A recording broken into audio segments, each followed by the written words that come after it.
साथियों, आज मैं आपके सामने क्रीमी लेयर के संबंध में अपने विचार रखना चाहूँगा। हालांकि ये अम्बेडकरवाद और भारतीय संविधान से प्रेरित विचार हैं। मुझे माननीय जस्टिस गवई साहब के एक स्टेटमेंट के संबंध में वार्ता करनी है। उनको मैंने इस संबंध में एक ज्ञापन भी भेजा है और उनका जो विचार है कि क्रीमी लेयर SC/ST में लागू होनी चाहिए। क्रीमी लेयर का जो सिद्धांत है वो चाहे SC/ST के ऊपर हो, चाहे OBC के ऊपर हो, चाहे किसी अन्य समाज के ऊपर लागू हो। क्रीमी लेयर का सिद्धांत एक असंवैधानिक सिद्धांत है, जिस सिद्धांत का कोई नैतिक आधार नहीं है।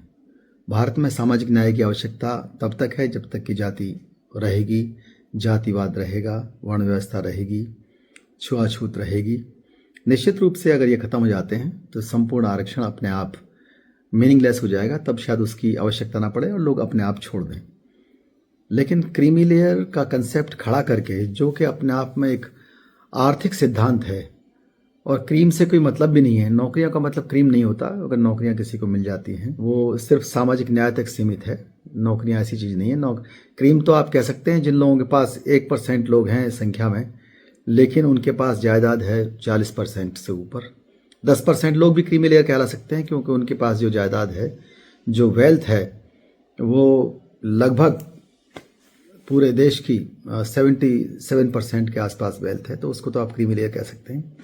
लेकिन जिन लोगों के पास पूरी 1% भी लैंड नहीं है, शेड्यूल्ड कास्ट शेड्यूल्ड ट्राइब के लोग बाग, उन लोगों को क्रीमी लेयर मान लेना या उनमें से जो निकले हुए उनके परिवार के कुछ चंद लोग हैं उनको क्रीमी लेयर मानना उनके खिलाफ एक बहुत बड़ा अन्याय है।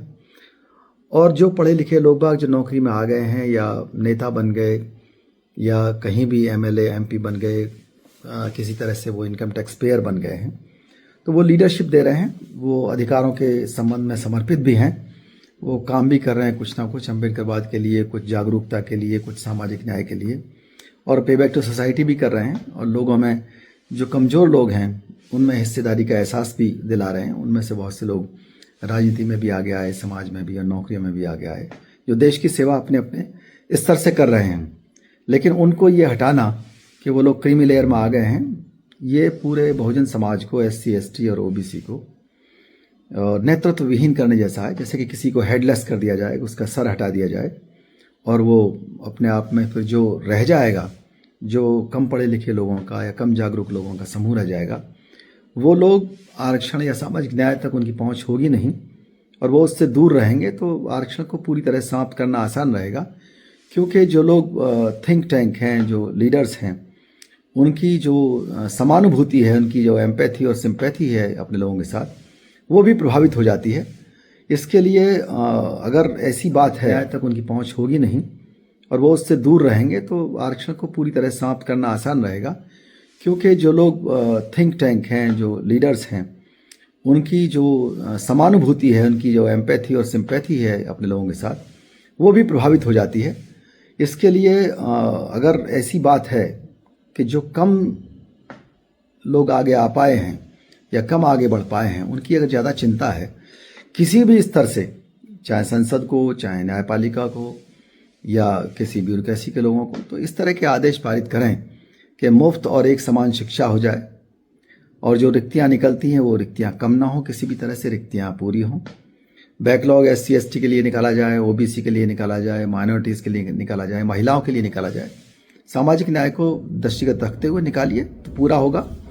और उनके लिए छात्रावास खोले जाएं, जनपद स्तर पर, मंडल स्तर पर खोलिए उनके लिए छात्रावास। आप राजधानियों में खोल दीजिए, फ़र्क पड़ेगा वाकई।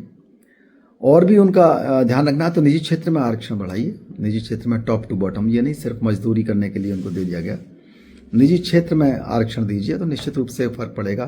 फ्री कोचिंग सेंटर खोलिए उनके लिए। और जो ये EWS का जो आरक्षण है, इसको सिर्फ SC/ST और OBC माइनॉरिटीज़ के लिए ही रखना चाहिए। EWS में लोगों को, उन लोगों को लाया जा रहा है जिनका पहले से ही ओवर रिप्रेजेंटेशन है। अगर आपको लग रहा है कि SC/ST का जो कमज़ोर लोग हैं या आर्थिक रूप से पिछड़े हुए लोग बाग हैं, उनका भला करना है और वो अंडर रिप्रेजेंटेड हैं, तो इसका इलाज तो ये होगा कि जो ओवर रिप्रेजेंटेड लोग हैं, जो पहले से ही 50% से ऊपर आ गए हैं, उनको रोका जाए और उनको रोकें या ना रोकें, कम से कम उनको तो ना रोकें जो उस दिशा में बढ़ रहे हैं सामाजिक न्याय के लाभ लेकर के।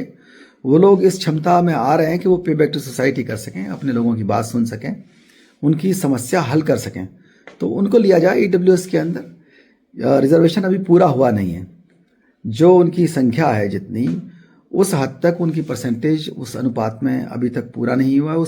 उसे पूरा करने में ध्यान दिया जाए। न्यायपालिका भी ध्यान दें, संसद भी ध्यान दें, और जो ब्यूरोक्रेसी में बैठे लोग हैं वो भी ध्यान दें इस बात को। विभिन्न विभागों के विभागाध्यक्ष हैं वो भी ध्यान दें। तो ये सिर्फ उन लोगों का जो तथाकथित ब्रांड किया गया है कि अधिकारी, कर्मचारी, इनकम टैक्स पेयर हैं, उनको क्रीमी लेयर मान करके उनको हटा दिया जाए, ये तो असंवैधानिक है। अगर वाकई चिंता ज़्यादा है तो रियल काम यही किया जाएगा कि जो ओवर रिप्रेजेंटेड हैं उनको कम करके अंडर रिप्रेजेंटेड लोगों को आगे किया जाए, और EWS उन्हीं के लिए समर्पित हो, तो निश्चित रूप से एक अच्छा संदेश जाएगा। ये सिद्धांत शुरू से भी और आखिर से भी ये स्पष्ट है कि एक आर्थिक सिद्धांत है, और जब एक आदमी जो बहुत अमीर नहीं है लेकिन सिर्फ सामाजिक रूप से वो एक ऐसी जाति का है जो अपने आप को ये जानता है कि मेरा कोई कुछ नहीं बिगाड़ सकता, और वो सुप्रीम कोर्ट में जूता फेंक देता है और उसका कुछ बिगड़ता भी नहीं है, तो क्रीमी लेयर में तो वो हुआ, भले उसके पास पैसा है नहीं, लेकिन वो अपने आप को बहुत पावरफुल मानता है। वो जानता है कि इतने बड़े से बड़े लोग भी मेरा कुछ बिगाड़ नहीं सकते, और मेरे ऊपर कोई आंच नहीं आएगी, और किसी की हिम्मत नहीं है कि मुझे जेल में डाल सके। तो असली क्रीमी लेयर तो वो आदमी है, उसको अलग कीजिए।